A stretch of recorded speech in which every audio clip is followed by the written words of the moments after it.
చేవెళ్ళ నుంచి ఎంపీగా పోటీ చేస్తున్నారు జ్ఞానేశ్వరరావు గారు, ఎలా అనిపిస్తుంది మీకు? మంచిగా అనిపిస్తుంది సార్. ఓకే, మీ ఓటు ఎవరికి ఈసారి? జ్ఞానేశ్వర్ ఎందుకు ఆయన మీద అభిమానం? మనకి మంచి చేసింది కాబట్టి. ఎలాంటి లబ్ధి పొందారు మీరు ఆయన నుంచి? అంటే రైతు బంధు, రైతు బీమా, దరిద్రులకు అన్నిటికీ చేసిండు సార్. ఓకే, ఒక వార్డు నెంబర్ నుంచి ఎంపీ దాకా ఎలా అనిపిస్తుంది ఈ జర్నీ? అన్ని మంచిగా చేసిండు సార్. ఓకే, వాటర్ గిడర్ అన్ని మంచి చేసి కారులో దూసుకెళ్తారా? కర్ర దూసుకెళ్తాం. ఎలాంటి మెజారిటీ వస్తుంది? బలి తగ్గేదే లేదు. థ్యాంక్స్. కాసాని జ్ఞానేశ్వరరావు గారు ఎంపీగా పోటీ చేస్తున్నారు చేవెళ్ళ నుంచి, ఎలా అనిపిస్తుంది మీకు? చాలా మంచిగా సంతోషం ఉంది మాకు. ఓకే, ఆయన మీద మీకు ఎందుకు ఇంత అభిమానం? అంటే ఆయన బీసీ క్యాండిడేట్ కాబట్టి చాలా ప్రజలకు మంచిగా చేసుకుంటారు కాబట్టి. ఓకే, మీరు ఏమైనా లబ్ధి పొందారా ఆయన నుంచి? అక్కడ చూడండి, జ్ఞానేశ్వర్ లబ్ధి పొందారు కానీ మాకు చాలా అభిమానం అయితే ఉంది. ఓకే, ఆయన గెలిస్తే ఎలా ఉంటుంది? ఆయన గెలిస్తే ఇంకా మనకు డెవలప్మెంట్ చేస్తామని మాకు సొంత ఆనందంగా ఉంది. కారులో దూసుకెళ్తాడా? కారు దూసుకెళ్తాడు.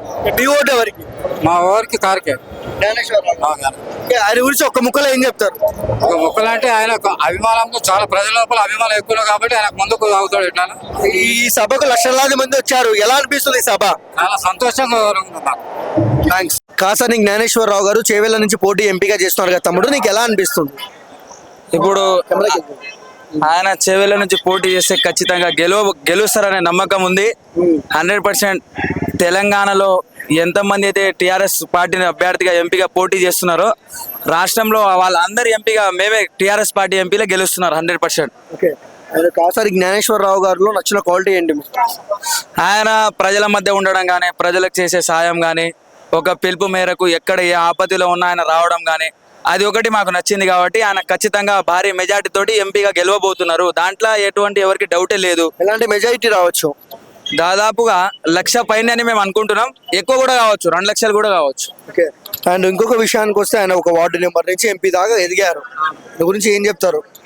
ఇప్పుడు ఆయన వార్డు నెంబర్ నుంచి ఎంపీ దాకా ఎదిగారంటే ఆయన చేసిన పనితీరు కావచ్చు, ఆయన ఉన్న ప్రజల మధ్యలో బంధం కావచ్చు, ఆయన ఎంతమంది ఆపులను ఆదుకుంటున్నారు కాబట్టి ప్రజల మనిషి కాబట్టి ప్రజల మధ్యలో ఉన్నాడు కాబట్టి ఆయన వార్డు నెంబర్ నుంచి ఎంపీ స్థాయికి ఎదగడం కారణం అదే. నా ప్రజా ఆశీర్వాద సభ కాసాని జ్ఞానేశ్వరరావు గారిని గెలిపించుకోవడానికి వచ్చారు కదా, ఎలా అనిపిస్తుంది ఈ సభ? సభ సక్సెస్ఫుల్ గా అవుతుంది. భారీ మెజార్టీతో గెలవబోతుంది కాసాని జ్ఞానేశ్వర్. ఓకే, అండ్ చేవెళ్ళలో అయితే పోటీ చేస్తారు ఎంపీగా, ఎలా అనిపిస్తుంది ఉన్న ప్రజలకు మీకు? మాకు కాంగ్రెస్ ప్రభుత్వం కంటే బీఆర్ఎస్ ప్రభుత్వమే మేలు. ఎందుకు మేలు? చేసిన పనులన్నీ కరెక్ట్ అందరికీ అందే విధంగా పథకాలు కానీ అన్ని రైతులకు కానీ, వృద్ధులకు కానీ, కళ్యాణాలకు కానీ ఇవన్నీ ప్రతి ఒక్కరికి అందినాయి కాబట్టి అవి మంచిగా అనిపిస్తున్నాయి. టీఆర్ఎస్ ప్రభుత్వం ఉంటే బాగుండే అని అందరు ఇప్పుడు అనుకుంటారు. జ్ఞానేశ్వరరావు గారు ఒక వార్డు నెంబర్ నుంచి ఇప్పుడు ఎంపీగా పోటీ చేస్తున్నారు, ఎలా అనిపిస్తుంది ఆయన సక్సెస్ మీకు? ఆయన సక్సెస్ అయిన ఎన్నో సేవా కార్యక్రమాలు, బీసీ అని 90 కులాలను ఒక తాటి మీదకి తెచ్చిన బీసీ నాయకుడు. ఇప్పుడు అన్ని జనరల్ గా ఉన్న ఓసీలకు అని ఇచ్చింది కాబట్టి ఇప్పుడు బీసీ నాయకుడిని అందరూ ఇప్పుడు బీసీ 50% అంటారు. బీసీలకు ఇచ్చిందే కాంగ్రెస్ ప్రభుత్వం 2-3 సీట్లు ఇచ్చింది. అదే కేసీఆర్ 5 సీట్లు ఇచ్చిండు బీసీలకు.